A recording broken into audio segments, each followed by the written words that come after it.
Merci. Merci beaucoup, Monsieur Ahmed Benjeloun, président du conseil départemental de Kaolack et président de l'association des présidents du conseil départemental. Merci beaucoup pour cette magnifique allocution. Alors, nous allons, mesdames et messieurs, recevoir notre prochain orateur, le président de l'UAL, M. Mamadou Ouri Diallo, sous vos applaudissements, tout en rappelant que cet événement exceptionnel est suivi en direct sur Walf TV, 2S TV, Sénéweb, Sénégal 7, Sans Limite, etc. Merci beaucoup. Bonjour tout le monde. Monsieur le ministre, maa ngi lay nuyu di la sant di sant les équipes du ministère pour cette rencontre d'aujourd'hui qui couronne une tournée nationale réussie, bien organisée. Donc, bravo au cabinet du ministre, bravo à l'ADEL et au PNDL, tous ceux qui ont eu à organiser ces concertations dans les régions. Monsieur le ministre, je voudrais saluer monsieur le gouverneur représenté ici par Benadjam Peul, Madame Manglay Niou, monsieur le préfet de Rufisque, monsieur le président du conseil départemental de Rufisque, monsieur le maire de Diamniadio. Je voudrais saluer aussi honorables députés, très chers collègues, monsieur le président de la commission de l'aménagement des territoires, de l'aménagement au niveau de l'Assemblée nationale, monsieur le président de l'AMS, monsieur le président de l'ADES, monsieur le représentant du REL, mesdames et messieurs les directeurs généraux et nationaux, je voudrais vous saluer, mesdames et messieurs les maires, les élus, très chers collègues, merci pour cette mobilisation, merci pour que ce sacrifice que vous avez donné pour être là aujourd'hui, encore une fois, plus ñu ngi leen di ñaanal Yàlla ku nekk ñëw nga ci jàmm Yàlla nga ñibbi ci jàmm ak salaam. Je voudrais saluer aussi la société civile représentée ici, saluer les délégués de quartier, les chefs de village, les conseils de quartier, les autres présidents des autres associations. Monsieur le ministre, je voudrais vous demander de transmettre nos salutations et nos remerciements à son Excellence le Président de la République du Sénégal et Monsieur le Premier ministre pour vraiment cette vision et pour ces concertations, l'initiative des pôles territoires, mais aussi l'acte 4 de la décentralisation. Est-ce que je peux traduire un peu? Mais oui, en Wolof, mais oui, que boni là faut que maïde. Lu bon ci tel moy dé. Téla am jabar, téla tekki, téla am kër. Réforme tant téla réforme. Donc cette initiative de cette réforme, d'abord la création de ces pôles territoires, mais aussi l'acte 4 de la décentralisation. C'est avec un profond sentiment de fierté que je prends la parole à l'occasion de cette journée de travail de synthèse, de consolidation des comptes rendus, des concertations sur les pôles territoires. Monsieur le ministre, je vous remercie pour votre pragmatisme en initiant tout juste après votre nomination en 2024 ces séries de concertations. Lola donne wax sank tel donc tel a initié. Aujourd'hui, nous avons beaucoup avancé. En vous félicitant, je voudrais aussi féliciter l'administration sénégalaise. On dit souvent, nous avons une administration vraiment de solution, pas une administration de problème. Et saluer la collaboration, le conseil, l'orientation que l'administration, les gouverneurs, les préfets, les sous-préfets, leur accompagnement aux élus, je vous dis au nom de tout le monde, je vous remercie pour cela. Aujourd'hui, la tradition sénégalaise de décentralisation, c'est depuis 1970 l'avènement des 4 communes, mais aussi l'engagement partagé de la volonté de donner à nos territoires les moyens d'un développement harmonieux, inclusif, mais durable. Depuis plusieurs mois, à travers ces concertations dans les différentes régions, nous avons entendu la voix des populations. Quand on parle des populations aussi, on parle des élus. On parle de la société civile. Et aussi leurs priorités et leurs aspirations.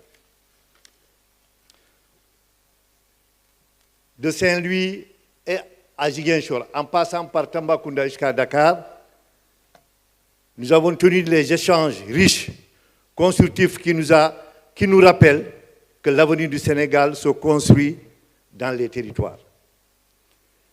Là où s'expriment les réalités quotidiennes de nos citoyens. La démarche des pôles territoires nous offre une priorité exceptionnelle.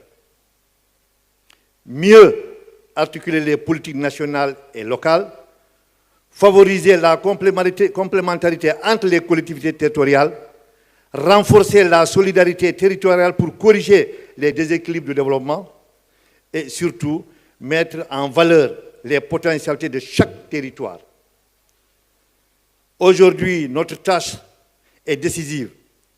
Il nous revient de synthétiser et de consolider ces résultats de ces concertations, afin de dégager une vision qui est adaptée à la vision 2050, claire, cohérente et partagée. Cette étape marque un tournant très décisif de la décentralisation au Sénégal. Le pôle territoire doit nous permettre de passer de l'expression des besoins à la formulation des solutions opérationnelles bâties sur la concertation et la responsabilité partagée. Votre participation témoigne de la conviction que nous réussirons le pari du développement par une gouvernance inclusive, transparente et collaborative. Quand on parle de collaborative, parce que le pôle territoire implique non seulement la société civile, les chambres consulaires, mais aussi cette diaspora. Monsieur le ministre, l'élection des pôles territoires ne doit pas simplement être une question d'organisation administrative. C'est une démarche politique sociale et qui certainement aidera à accroître la compétitivité économique des territoires, promouvoir une justice sociale et solidaire, garantir à chaque citoyen qui vit dans un milieu urbain ou rural un accès équitable aux opportunités et aux services. En ce sens, cette journée doit être l'occasion d'affirmer notre unité et notre détermination à accompagner l'État du Sénégal dans la mise en œuvre de la grande réforme adossée à la stratégie nationale CND de 2025-2029. Très chers collègues maires et présidents de département, le chemin est exigeant, mais notre responsabilité est claire. Nous devons toujours faire en sorte que nos collectivités territoriales deviennent de véritables moteurs de développement économique portés par des élus engagés, visionnaires qui se sacrifient pour le développement de ce pays. Monsieur le ministre, je voudrais saluer mes prédécesseurs, les présidents, qui ont eu à poser le problème des élus. On ne peut pas ne pas en parler. Le statut, le président Omar Ba l'a dit. Le statut, le statut, le statut. Et je m'arrête là. Les transferts. Et là, je compte sur mon frère président de la commission à l'Assemblée nationale de faire en sorte que la loi puisse être respectée sur les transferts. C'est ce que nous demandons. Parce que si cela est respecté, il y aura encore assez de ressources pour les collectivités territoriales. Et quand l'État collecte au nom des collectivités territoriales, que ces recettes-là puissent être reversées à temps pour le compte des collectivités territoriales. Nous savons, nous prenons l'exemple des ressources. Monsieur le ministre, nous connaissons, et je vous ai dit, dans différentes régions, que vous êtes passé de militant du développement, de militant des collectivités territoriales à un soldat des collectivités territoriales. Donc, nous osons espérer et nous sommes témoins de votre engagement et de votre combat de tous les jours pour que cette loi puisse être respectée. C'est-à-dire que les ressources dédiées aux collectivités territoriales puissent vraiment être versées à temps. Et nous saluons vraiment aujourd'hui cette hausse de la selle. De cette selle, hier, je remercie le DCT qui est en train de travailler nuit et jour pour régler ce problème de la selle, régler le problème de transfert de liaison pour le fonds d'équipement, le fonds minier, mais aussi vraiment les ressources et aussi le PACASEN. Le PACASEN 2024, c'est des problèmes. Les 124 pays, du moins 124 communes qui ont ce PACASEN, les maires ont eu à lancer des appels d'offres, des contrats ont été signés, le travail est réalisé. Les gens sont là, ils se cachent. Ils sont poursuivis par ces entrepreneurs. Et aussi, je vous ai dit tout à l'heure, on n'a qu'à se rendre à l'évidence parce que le PACASEN de 2024 n'est pas dans la loi de finances. Et tout ce qui n'est pas dans la loi de finances, maintenant, ce que nous demandons, c'est de la mise en place rapide vraiment du PACASEN 2025. Et je sais que vous en avez fait un combat pour que les deux, 2024 et 2020, soient versés dans les meilleurs délais. Nous parlons aussi, Monsieur le ministre, du modèle du pôle territoire, du modèle de gouvernance. Je pense que nous avons une contribution à proposer, compte tenu de tout ce que nous avons tiré comme conclusion dans les régions, pour améliorer le modèle de gouvernance du pôle. C'est là extrêmement important, entre le secrétariat exécutif et la direction. Cela est important, nous parviendrons vraiment à ces propositions-là. Nous avons aussi parlé, parce qu'il faut que, en respectant ces recettes, ces ressources, qui soient effectivement transférées aux collectivités territoriales, qui donnera une souveraineté claire et nette des collectivités territoriales. Parce qu'il le faut, cette souveraineté vraiment économique des collectivités territoriales. Sur les prélèvements,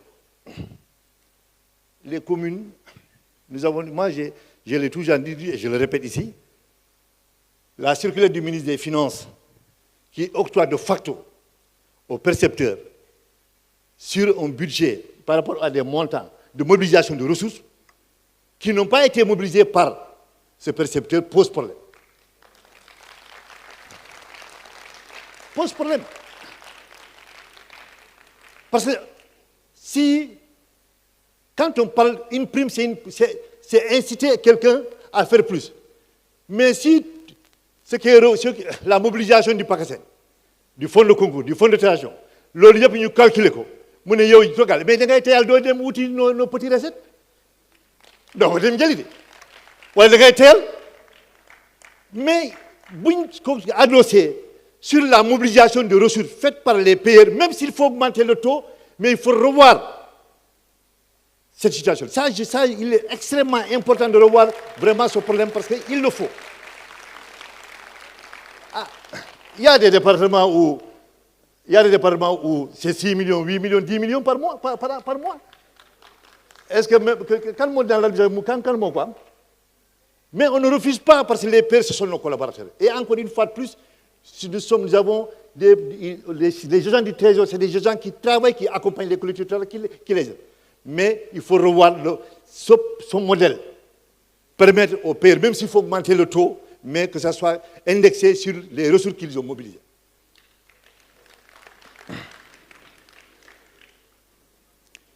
Monsieur le ministre, et souvent on parle de redevabilité. Merci quand même. Vous êtes venu et vous avez montré que vous faisiez confiance aux îles. Ça, c'est important. Parce que quand on parle de redevabilité, il faut parler aussi de responsabilité. Mais quand on dit oui, maire Mimbalet là, président Mimbalet là, l'on y est au Salni, ku ñëw wax Nous, on n'a pas, avant de répondre, on dit tu n'as pas la vérité. C'est pas vrai. Mais redevabilité, il va avec responsabilité. Celui qui demande, c'est son droit d'information au niveau de la collectivité territoriale. Est-ce qu'il est en règle vis-à-vis de cette collectivité territoriale? Mais redevabilité doit aller avec responsabilité. Cela est extrêmement important pour nous. Et aussi, il y a une autre réforme qui a été faite longtemps et je l'ai dénoncée à l'Assemblée. Et Monsieur le Président, il faut encore continuer. Quand, à l'époque, le ministre de la Justice a signé avec le syndicat des greffiers, le paraphage des registres sont pris en compte par les maires. C'est que l'État signe, dit au syndicat, vous avez tant, mais c'est nous qui payons. Et ça a été signé à nos dossiers, on n'était pas au courant. Maintenant, si tu ajoutes le registre à 7500, tu payes le paraphage de 7500, ça te fait combien? 15 000 pour 50 feuilles. Comment tu vas augmenter? Si tu augmentes cette taxe pour l'extrait de naissance, ça aussi, quand on signe des engagements par rapport à un syndicat, mais celui qui a signé l'engagement n'a qu'à le prendre en compte. Mais pas nous.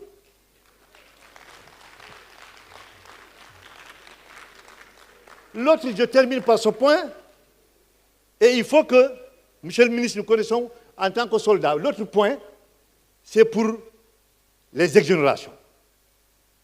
La loi dit l'État exonère à une entreprise, fait de l'exonération à une entreprise. Après, l'État paie la compensation.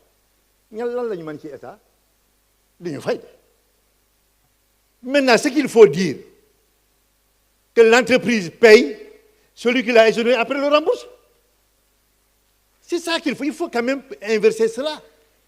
L'entreprise qui est exonérée par l'État, qu'elle paye à la collectivité territoriale ses taxes, et que maintenant l'État rembourse, parce que l'État peut faire cette compensation-là avec l'entreprise.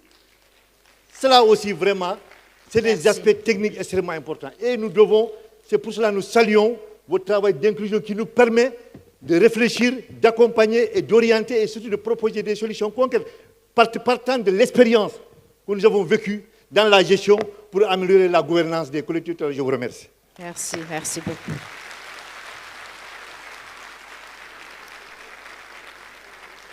Monsieur Mamadou Ouri Diallo, président des associations des élus locaux du Sénégal.